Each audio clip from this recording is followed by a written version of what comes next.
wisata Kampung Dolanan Nusantara Borobudur. Assalamualaikum warahmatullahi wabarakatuh. Apa kabar guys? Jumpa lagi dalam channel Z. Nah, kali ini saya berada di satu tempat yang sangat istimewa, yaitu di Kampung Dolanan Borobudur. Nah, ini adalah salah satu jenis dolanan yang kita mainkan waktu saya kecil. Mungkin gen milenial masih melihat permainan ini saat waktu kecil. Nah, kali ini saya akan ngobrol-ngobrol santai dengan pengelola sekaligus pendiri dan inisiator dari Kampung Dolanan Nusantara. Apa kabar Mas Abed? Alhamdulillah, baik. Abed Nugroho merupakan seorang budayawan, inisiator, pengelola dan pendiri Kampung Dolanan Nusantara yang terletak di Borobudur, Jawa Tengah. Oke, saya mau tanya ini gimana ceritanya ini kok bisa berdiri Kampung Dolanan Nusantara ini yang ada di Borobudur ini biasanya? Tepatnya 2012, kira-kira 10 tahun yang lalu. 2012 ya, 11 tahun ya. 2012 itu kami merintis, kemudian 2013 kami diresmikan. Pada awalnya tempat ini adalah tempat untuk mengaji anak-anak, TPQ, karena bapak dan ibu ini adalah guru ngaji di kampung ini. Rata-rata setiap anak di kampung ini setiap sore itu mengaji di sini. Mengaji di sini itu jadwalnya sehabis maghrib. Nah, sebelum maghrib mereka sudah datang jam 4:30, jam 4. Mereka bermain-main dulu dengan asik, dengan ceria. Kita bermain sambil nunggu ngaji gitu. Betul, sambil nunggu ngaji. Begitu nanti kentong maghrib berbunyi, mereka akan mengaji fokus. Saya kebetulan waktu itu diajak umroh oleh rombongan Ki Ageng Ganjur. Itu kira-kira tahun 2011. Saya sempat memanjatkan satu doa. Ini secara spiritual. Saya yakin betul bahwa Kampung Dolanan ini adalah jawaban dari doa yang saya panjatkan di Mekah dan Madinah. Waktu itu saya berdoa agar tempat ini ke depan ada kemanfaatannya. Selain untuk mengaji, juga ada kemanfaatan yang lain, misalnya kemanfaatan ekonomi, kemanfaatan pendidikan, tarbiyah dan lain sebagainya. Nah, itu saya memang panjatkan secara spesifik, apapun bentuknya, kami istilahnya pasrahkan kepada yang kuasa. Nah, alhamdulillah 2012 hasil doa itu kok ada komunikasi nyambung dengan salah seorang kolektor gasing nasional, Bapak Endi Aras. Mas Endi Aras. Pak Endi Aras yang kebetulan beliau juga tim produksi di beberapa tour Ki Ageng Ganjur dengan Iwan Fals. Sempat ada komunikasi dan diskusi. Beliau cerita bahwa beliau punya koleksi gasing se-Indonesia. Dari gasing ya? Dari gasing, karena beliau kolektor gasing. Kemudian saya berkomentar begini dengan Pak Endi itu. Mas, kalau hanya dikoleksi, ini kan minat khusus saja. Atau penikmatnya hanya panjenengan saja, karena ini menjadi barang koleksi yang istimewa untuk panjenengan. Tapi bagaimana barang ini bisa dimanfaatkan, orang-orang bisa menikmati dan bisa tahu tentang gasing itu sendiri. Terus akhirnya kan muncul ide-ide ya. Kalau begitu harus dibuat wahana, betul. Nah, wahana sudah kita punya tempat di Borobudur ini, meskipun ini hanya pekarangan, tapi dari situlah kita akan kembangkan dolanan tradisional ini. Kemudian tidak hanya gasing kan nih.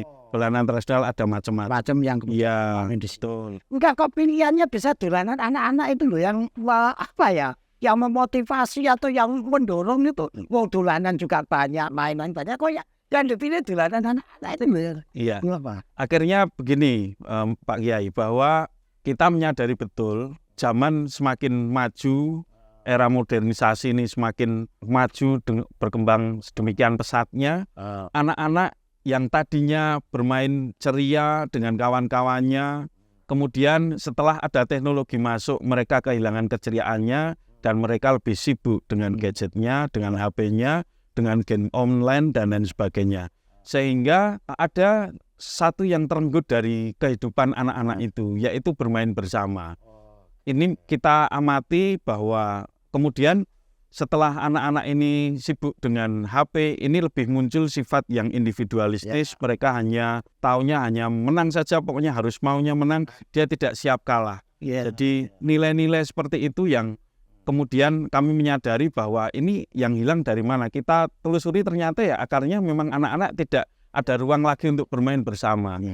Sehingga nilai-nilai kebersamaan, tepos liro, kerjasama, kekompakan itu hilang semua. Oke, makanya kemudian dipilih ini dolanan ini. Di samping ini juga bagian dari konservasi budaya ya saya kira, tradisi. Sehingga dengan cara ini permainan-permainan lama yang dulu dimainkan anak-anak itu bisa hidup lagi ya. Betul Mas. Jadi dari sisi pendidikan dan pelestarian ini kalau di objek pemajuan kebudayaan Di Undang-Undang Nomor 5. ya Undang-Undang Nomor 5 itu disebutkan salah satu hal yang memang harus kita pelihara, kita majukan salah satunya adalah permainan rakyat. Ya. Dan dolanan anak ini menjadi salah satu warisan budaya kita Ya. yang saya pikir ini tetap harus ada sampai kapanpun, tidak lekang dengan zaman. Karena ini sumbangsih kita terhadap pendidikan karakter anak-anak kita ke depan. Luar biasa guys. Ternyata dolanan itu memiliki peran dan fungsi yang sangat strategis.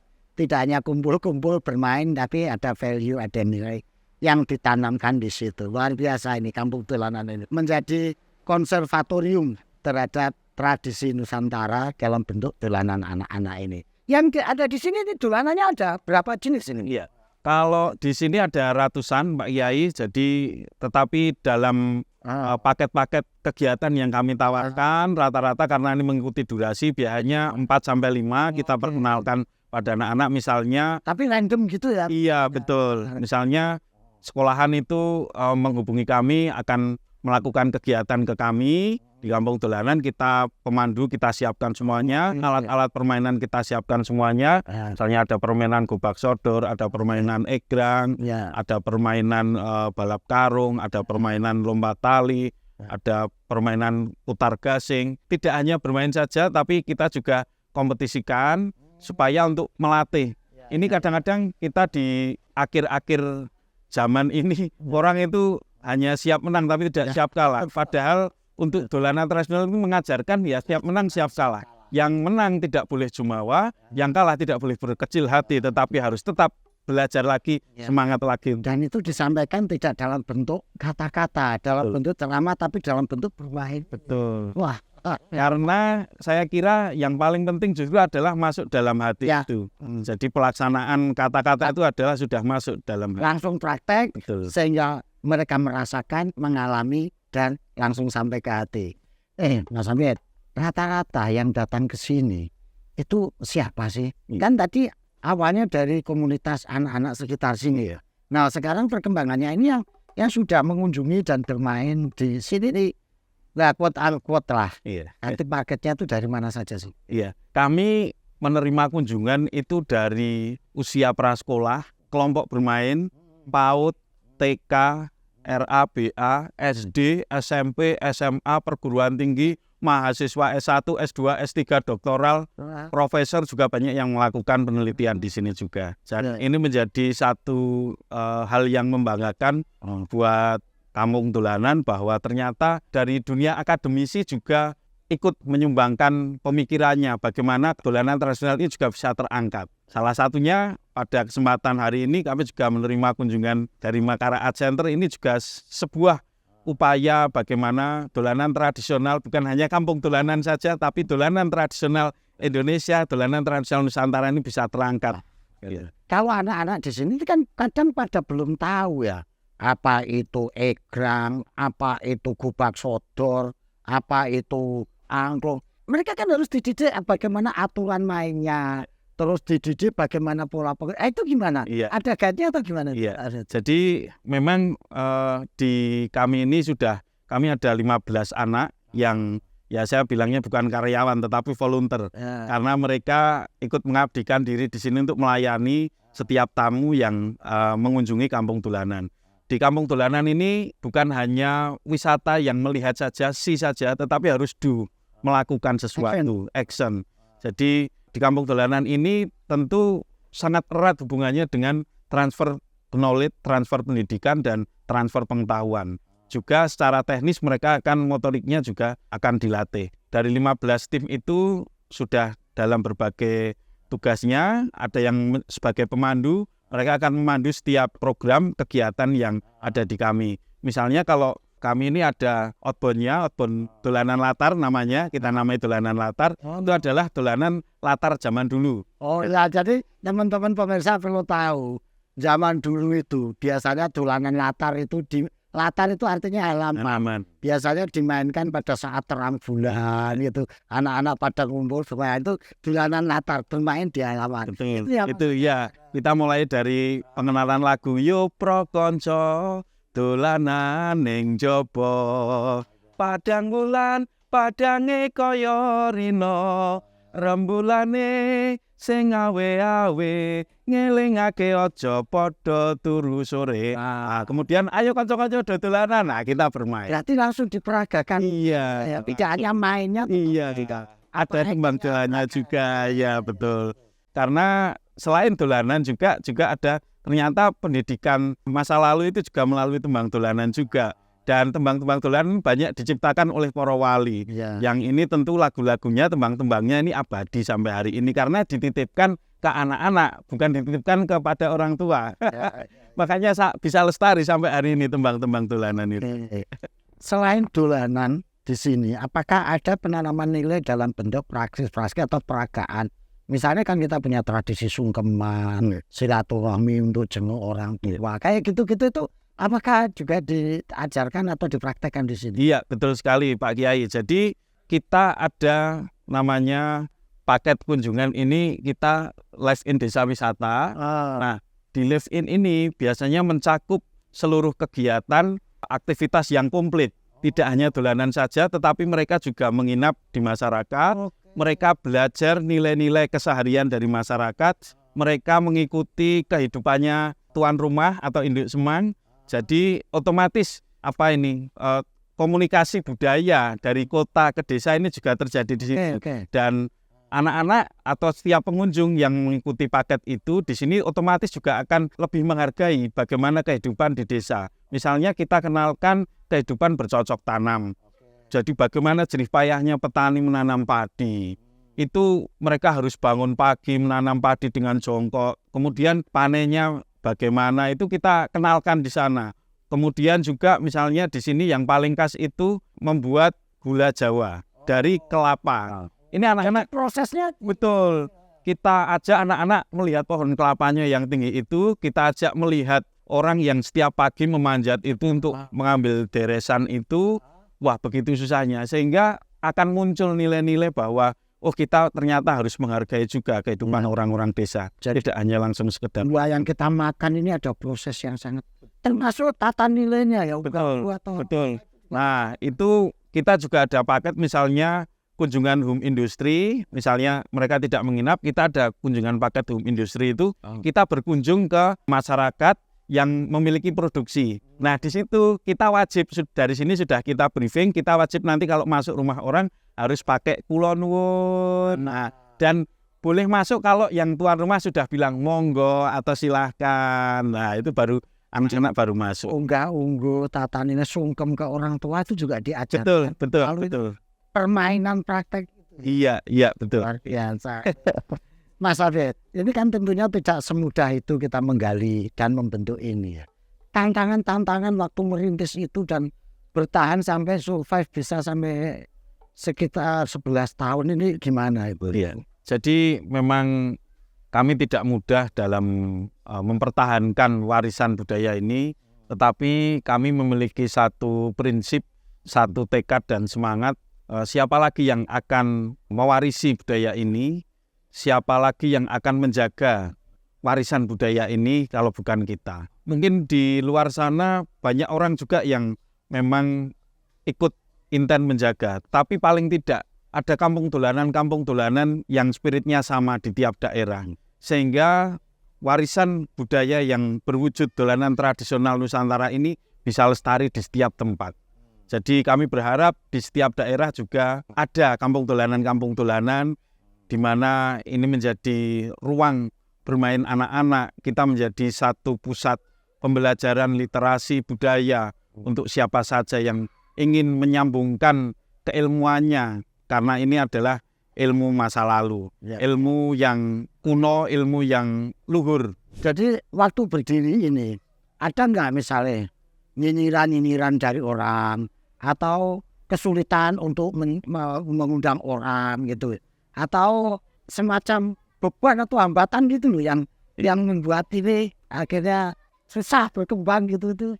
Selama kami ada, ya mungkin anggapan orang itu apa sih dolanan ngapain diurusin gitu. Ya. Hanya dolanan kok diurusin. Orang jadi duit lah. Nah, dari Oh kayak kurang kerjaan. betul, karena kami menyadari juga mungkin orang berpikir hanya dari satu sisi ekonomi saja, tetapi tidak berpikir dari sisi yang lain. Kami memang punya misi, ada misi pendidikan di sana. Di sana ada misi menjaga kelestarian budaya juga. Sehingga apapun yang menjadi gunjingan atau hambatan itu sampai hari ini ya kami lewati. Meskipun dalam perjalanannya ya kami bahasanya ini kalau boleh saya bilang secara jujur ya kami ini bertahan. Jadi artinya gini guys, bahwa setiap mulai pekerjaan itu memang tidak mudah. Cibiran, salah paham itu ada. Tapi kalau kita wall saja, enjoy saja ya ternyata bisa jalan kira-kira kan seperti itu ya. Iya, betul. Oke, pernah nggak dianggap orang gila ngurusi kayak gini-gini? Pasti ada Mas yang mengatakan ya kurang kerjaan. Wong cuman dolanan aja kok angkat-angkat, ngapain kayak nggak ada kerjaan lain yang lebih penting gitu. Tapi buat saya, buat kami ini adalah prioritas. Anak-anak mau mengetahui tentang dolanan tradisional ini di mana. Iya. Karena saya sendiri masih mengalami, karena saya kelahiran 70-an, 79, jadi 80-an, 90-an ini masih mengalami indahnya akhir itu Mas. Ya. Oke. Setelah 2000-an itu kan sudah hilang.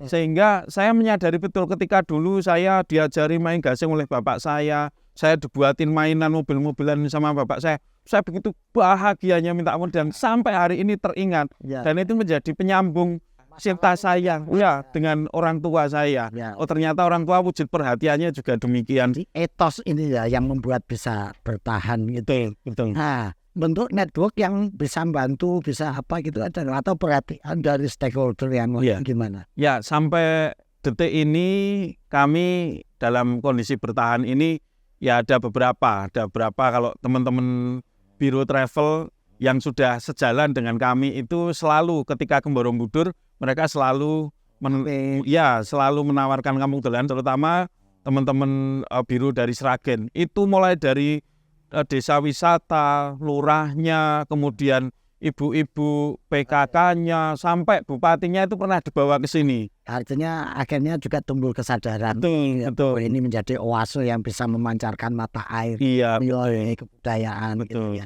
Dari pihak pemerintah, dinas terkait. Iya. Kalau dari pemerintah, kalau dinas pariwisata ini ya pernah, ya karena dinas ini yang diurusi juga banyak, tidak cuma kami, jadi kita maklum juga. Ya, anggaran yang terbatas harus dibagi-bagi. Tapi ini adalah ini mereka pernah membantu ini, Pak Yai, pernah membantu marketing. Marketing membuatkan brosur, kita dimasukkan ke paket-paket yang dibuat oleh dinas Kalau yang belum masuk itu malah justru dari Kemenparekraf. Kemudian Kemendikbud. Kami berharap malah ada kerjasama yang erat dengan Kemendikbud karena ini relevansinya pendidikan betul dan banyak sekolah-sekolah yang besar. Iya, dan kita kan di kurikulum Merdeka Belajar itu ada 5P itu, penguatan profil Pancasila itu kan turunannya kan di dolanan tradisional semuanya nilai-nilainya. Iya. Tapi berharap ke depan ada kerjasama. Nah ini sangat strategis ya. Terus saya satu ini yang terakhir. Aku ingin meminta contoh nilai-nilai apa yang ada di kembali dolanan di dolanan anak-anak yang bisa dikembangkan. Satu contoh misalnya, contoh dolanan gobak sodor atau apa, mana di situ dijelaskan ada nilai apa, disimbolisasikan dalam apa gitu. Iya. Kalau boleh dilihat di sini ada dakon atau congklak, ini. Dakon atau congklak. Dakon congklak ini yang paling sederhana selain dia mengajarkan ekonomi, sistem matematika dan ekonomi, dia juga mengajarkan kejujuran. Setiap anak bermain ini harus jujur. Yang pertama mulai dari sweetnya dulu, dia harus jujur. Yang kedua, ketika dia mulai mengambil biji-biji ini, kemudian dimasukkan, dia nanti tidak boleh nguntet. Artinya dia dituntut untuk jujur. Kalau dia tidak jujur, nanti pasti dia akan mendapatkan sanksi sosial paling tidak. Dianggap, dicap, oh kamu anak yang tidak jujur ya. Dari kecil itu kalau anak sudah belajar jujur, dolanannya jujur, pasti besarnya juga akan jujur. Betul, tertanam. Tapi kalau dari kecil dia sudah biasa nguntet, bisa jadi besarnya juga jadi tukang nguntet begitu. Ini hal kecil tetapi penting sekali, belajar kejujuran dari bermain congklak. Tadi kan responnya orang dewasa. Respon anak-anak yang main di sini gimana? Sejauh pengalaman Mas Abed, kesannya atau mereka pernah nggak dilihat atau ditanya itu tanggapannya mereka dari anak-anak itu sendiri? Justru kami yang berkesan dengan beberapa anak-anak. Anak-anak itu kebetulan sekolah di kota yang tidak pernah melihat suasana pedesaan. Kebetulan Kampung Dolanan ini suasananya masih pedesaan, dan di dolanan tradisional ini kan harus lepas sepatu. Harus lepas sepatu, semuanya dilepas, dan mereka harus menginjak tanah dengan kaki terbuka. Saya terharu itu ketika melihat ada satu anak yang baru saat itu menginjakkan kakinya di tanah. Ada ternyata Mas, anak yang belum pernah menginjak tanah Indonesia. Iya, dan dia merasa geli. Saya tanya, kenapa kamu seperti itu? Saya belum pernah melepas alas kaki ya. Lah, rumahmu di mana? Saya di kota. Jadi rumah saya ya Tegelan, depan saya sudah jalan raya, jadi saya dolannya ke mall dan lain sebagainya, saya tidak pernah lepas alas kaki. Dan itu dia di sini harus berlumpur. Iya, betul.